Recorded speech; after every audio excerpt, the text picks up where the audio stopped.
आज हम लोग कक्षा 10 हिंदी काव्य के बारे में अध्ययन करेंगे। आज पाठ में हम लोग रसखान जी के सवैया के बारे में अध्ययन करेंगे। कुछ जो सवैया हैं, कुछ सवैया हैं हमने पिछले वीडियो में समाप्त कर दिया था, शेष हम लोग आज जो है प्रारंभ करेंगे।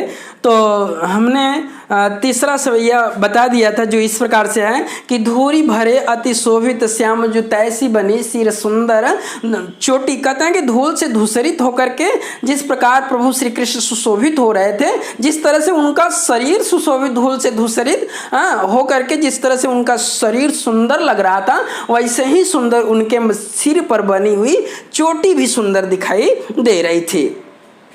कहते खेलत खात फिरे अंगना पग पैजनी बाजती पीर कछोटी। जब खेलते हुए खाते हुए जब घुटनों के बल जब प्रभु आंगन में चलते हैं, घुटनों के बल आंगन में जब चलते हैं तो उनके कमर में बंधी हुई जो पीली कछोटी है, जो पीली जो है लंगोटी है, ऐसे भी बोल सकते हैं हम कि जो पीली पीली जो लंगोटी है जो कमर में बांधे हुए हैं, और पग पैजनी बाजती, और उनके पाँव की जो पैजनी है घुंघरू है इस तरह से बजती हुई सुंदर लगती है कि वाह छवि को रसखान रसखान जी कहते हैं कि अरे बाबा उस सौंदर्य को देख करके, प्रभु के उस सौंदर्य को ना खेलते हुए खाते हुए घुटनों के बल जब चलते हैं और उनके कमर में पीली पीली जो लंगोटी है और उनके पैरों में जो घुंघरू बज रही है, उस सौंदर्य को देख करके रसखान जी कहते हैं कि प्रभु श्री कृष्ण के उस सौंदर्य को देख करके, उस जो है सुंदरता को देख करके तो ऐसा लगता है, देखा यहाँ उत्प्रेक्षा अलंकार हो गया,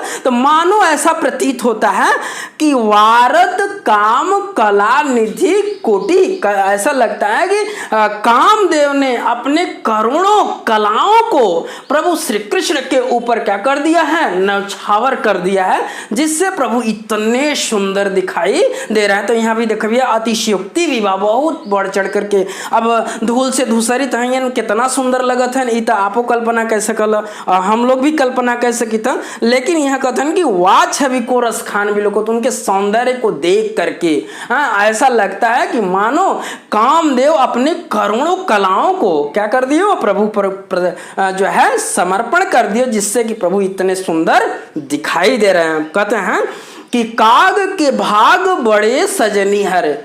रसखान जी कहते हैं कि वो कौवा कितना सौभाग्यशाली था। काग के भाग बड़े सजनी हरी हाथ से ले गयो माखन रोटी। हम लोग इस तरह से भक्ति करते हैं तो हम लोगों को जो है बनावटी प्रसाद मिलता है, बनावटी जो है ऐसे चढ़ा दिए और फिर मिल गया। लेकिन वो कौवा कितना सौभाग्यशाली था कि प्रभु के हाथ से माखन रोटी छीन करके एकदम शाश्वत प्रसाद को, एकदम शाश्वत प्रसाद को उनके हाथ से एकदम छीनता है और खा जाता है। वो कौवा कितना सौभाग्यशाली था, उसी का वर्णन करें यार रसखान जी कि काग के भाग बड़े सजनी हरि हाथ से ले गयो माखन रोटी। कि भगवान श्री कृष्ण के जो है हाथों से उनके शाश्वत प्रसाद को वह ग्रहण कर लेता है। कितना वो सौभाग्यशाली कौवा है। फिर नीचे वाले पद में कहते हैं जा दिन ते वह नंद का छोहरा। गोपियाँ कहते हैं, उसी का वर्णन जो है यहाँ रसखान जी कर रहे हैं कि जा दिन ते वह नंद का छोहरा या बन धेनु चराई गयो है मोहनी ताननी गोधन गावत बेनु बजाई रिझाई गयो है वा दिन सो कछुटो न सो कै रसखान हिये में समाई गयो हैं को न काहू की कानी करे सिंगरों ब्रज वीर बिकाई गयो हैं। रसखान जी कहते हैं कि गोपियाँ आपस में बात कर रही हैं ना, श्री कृष्ण के उस जो है मनोहर छवि को देख करके, उनके क्रियाकलाप को देख करके, उनके नटखट व्यवहार को देख करके, उनके ओठों पर बजती हुई वह अमृत रस, अमृत जैसे रस प्रदान करने वाली बांसुरी को देख करके गोपियाँ आपस में कहती हैं कि जा दिन ते वह नंद का छोहरा। कहते हैं कि जिस दिन से वो नंद का छोरा, छोरा का मतलब पुत्र, नंद के पुत्र श्री कृष्ण जी या वन धेनु चराई गए हैं, वन में जंगल में अपनी गायों को जिस दिन से वो चराने के लिए गए हैं, मोहनी ताननी गोधन गावत, गोधन का मतलब गायों के बीच में मन को मोहने वाली बांसुरी में तान लगाते हुए एकदम स्वर से युक्त जो है रस प्रदान करते हुए बेनु बजाई रिझाई गए, बेनु को बजा बजा करके, बांसुरी को बजा बजा करके हम लोगों के मन को क्या कर दिए, एकदम रिझा दिए। अब रिझना का मतलब आप लोग तो समझते होंगे, एकदम अंग प्रत्यंग को, एकदम रोम रोम को एकदम क्या कर दिए हैं, पुलकित कर दिए हैं। रिझना जैसे कि आप लोग देखते होंगे ना कि मम्मी जब आटा जब गूंथती हैं वो तो उसमें पानी डालती है, पानी डालने के बाद जब गूंथने के बाद जब 5-10 मिनट रखती है ना तो जल का जो है एक एक बूंद उस आटे की एक एक कण में जो है रिस जाता है, और जब आधे घंटे तक रह जाता है, 10 मिनट तक रह जाता है तो आटा पूरी तरह से क्या होता है, रीछ जाता है, एकदम खिल जाता है। उसी तरह से बेनु बजाई रिझाई गए, बांसुरी को बजा बजा करके क्या कर दिए हैं, एकदम रिझा दिए हैं, लोगों के एकदम रोम रोम में समा गए हैं, पुलकित कर दिए हैं। अब नीचे वाली पंक्ति, वा दिन सो कछु टोना सो है, उसी दिन से ये नंद का जो छोरा है, नंद के जो पुत्र हैं श्री कृष्ण हैं, उसी दिन से लगता है कि हम लोगों के ऊपर मोहनी वाला कोई टोना कर दिए हैं, मोहनी वाला कोई टोना कर दिए, टोना मार दिए हैं, जादू मंत्र कर दिए हैं। रसखान ये में समाये गए हैं कि रसखान जी कहते हैं कि उसी दिन से जैसे टोना कर दिले हृदय में एकदम कहाँ पूरी तरह से समा के, माने आंख बंद करे तब भी वो हृदय में दिखाई दे और आंख खोले तब भी श्री कृष्ण दिखाई दे, उनके अलावा कुछ नहीं दिखाई देता। इस प्रकार का वो जादू कर दिए हैं, टोना कर दिए हैं कि जवा दिन से कछु टोना के रसखाने ये में समाये गए हैं, कौन काहू की कान करे। अब कोई किसी का बात न तो सुनता है और ना तो कोई किसी के कहे हुए कार्य को करता है।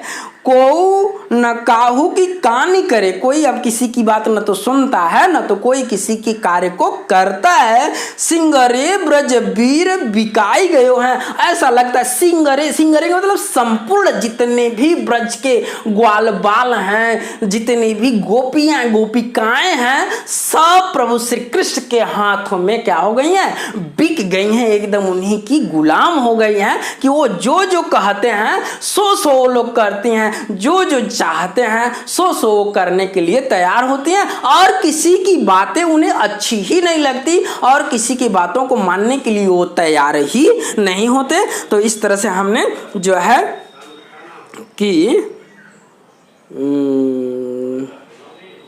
दो बता दिया। अब हम लोग पांचवा के बारे में अध्ययन करेंगे। पांचवा इस प्रकार से है, पांचवा पद इस प्रकार से है कि कान भय बस बांसुरी के, गोपियाँ आपस में कहती हैं, रसखान जी कहते हैं कि गोपियाँ आपस में जो है इस बांसुरी के जो है इस सौतन डाह को देख करके, जैसे पति पहला शादी किया हो फिर दूसरा वाला शादी हो तो वो जो डाह होता है एक पत्नी को देखकर दूसरे पत्नी का जो डाह होता है उसी का वर्णन कहा कि कान भय बस बांसुरी के ना, अब कौन सखी हमको चाहिए। गोपियाँ आपस में अपनी सखियों से कहते हैं कि हे सखी, अब तो कन्हैया जी एकदम बांसुरी के बस में हो गए हैं, एकदम बांसुरी के एकदम अधीन हो गए हैं, बांसुरी के गुलाम हो गए हैं। अब कान भय बस बांसुरी के, एकदम बांसुरी के एकदम रात दिन सोते उठते बैठते एकदम ये बांसुरी एकदम इनके अंग प्रत्यंग पर अपना अधिकार जनाना चाहती है। इनके जो है ओठ रूपी बिस्तर पर सो करके इनके हाथों से अपने छिद्र रूपी पांव को दबवाना चाहती है। इस तरह से एकदम श्री कृष्ण क्या हो गए, पूरी तरह से बांसुरी में एकदम लीन हो गए हैं, बांसुरी में एकदम समा गए हैं।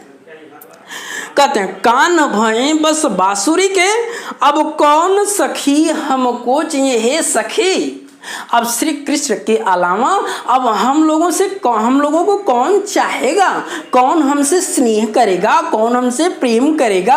क्योंकि कन्हैया तो अब बांसुरी के बस में हो गए हैं, बांसुरी के अधीन हो गए हैं कि कान भये बस बांसुरी के।